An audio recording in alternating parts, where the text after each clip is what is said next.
Salut tout le monde, ici Lizzie, donc bienvenue dans ce tout premier top 10. Nous allons commencer aujourd'hui avec le top 10 de la montagne Mont-Royal. Donc je suis allée filmer sur la montagne quelques vidéos des endroits que je préfère et que je pense que vous allez aimer aussi. Donc j'espère que vous allez apprécier cette vidéo et si oui, n'oubliez pas de vous abonner et n'oubliez pas le petit pouce bleu. Merci! Donc, commençons avec la maison Smith, qui a été construite en 1858 pour Hosea Bonnen Smith. C'était un riche marchand des États-Unis. Son terrain était de plus de 186 hectares et à l'époque, il était l'un des plus grands terrains privés sur la montagne. Aujourd'hui, la maison Smith reste en fait l'un des plus anciens bâtiments agricoles de la montagne et elle contient aujourd'hui une boutique, un café-resto, une salle d'exposition sur toute l'histoire de la montagne. C'est aussi un lieu pour avoir de l'information touristique et un arrêt toilette. Aux alentours, il y a des places de stationnement et un vaste terrain pour faire des pique-niques et pour la relaxation. Donc, nous avons en 9e position la croix du Mont-Royal. L'histoire de la croix commence avec le sieur de Maisonneuve, Paul de Chemédy, qui en fait installa la croix après avoir fait la promesse de le faire si le fort de Ville-Marie était épargné par les inondations. Par contre, la croix originale fut remplacée par la croix actuelle en 1924. Elle est d'une hauteur de 33 mètres, d'une largeur de 10 mètres et elle est constituée de 1830 pièces, donc elle pèse 26 tonnes et est même visible à 80 km de distance. En 8e position, nous avons le monument de Sir Georges-Étienne Cartier. Le monument a été érigé en 1919 pour le 100e anniversaire de M. Cartier. Ça a été financé par tout l'Empire britannique et les États-Unis et le bronze a été fait à Bruxelles en Belgique. Cartier était un homme politique avant tout. Il a été aussi un des fondateurs de la Confédération canadienne. Il a été associé aussi à la cause des patriotes et il a milité pour la Fédération des provinces de l'Amérique du Nord britannique. Il y a autour du monument 4 énormes lions qui représentent la puissance et la protection de l'Empire britannique. Il y a sur le monument un soldat agenouillé qui lui représente la loyauté envers le drapeau et l'Empire britannique. De plus, il y a 4 statues qui entourent le monument, chacune représentant la législation, l'éducation, les provinces canadiennes et les provinces entrées dans la Confédération en 1867.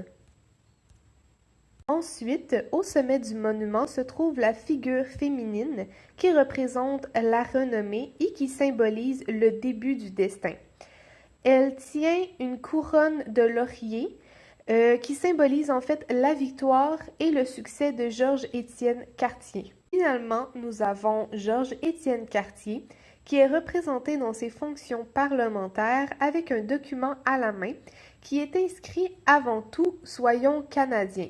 C'est une chanson qu'il a composée et chantée par les Patriotes en 1837.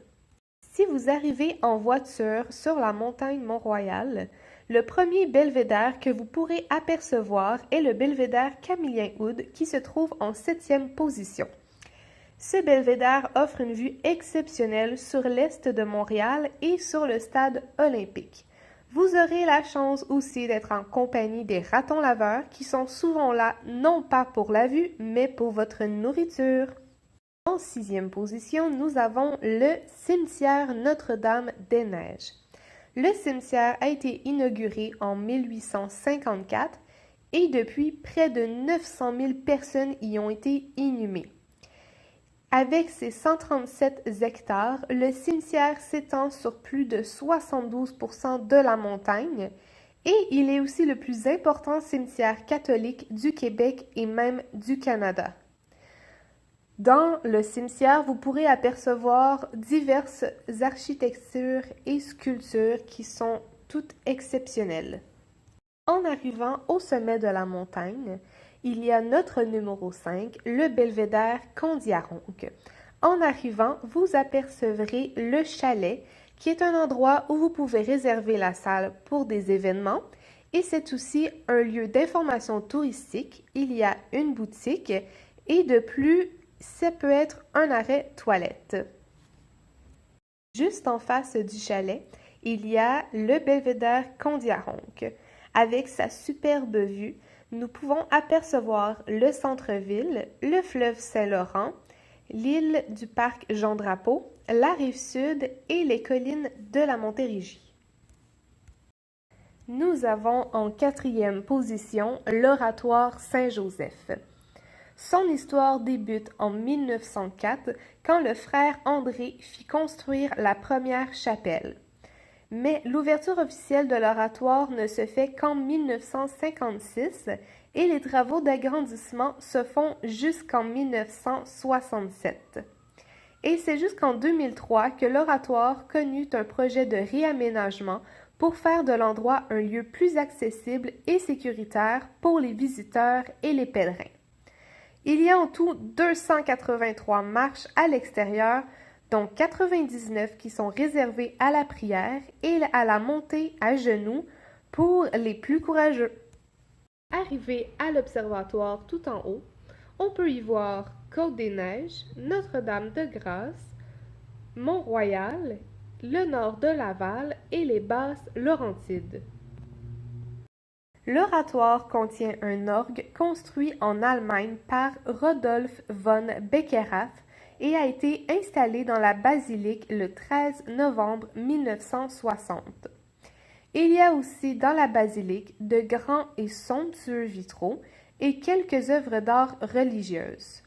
L'oratoire comprend aussi un musée, une crypte, un centre d'archives et une chapelle votive qui est tout simplement somptueuse.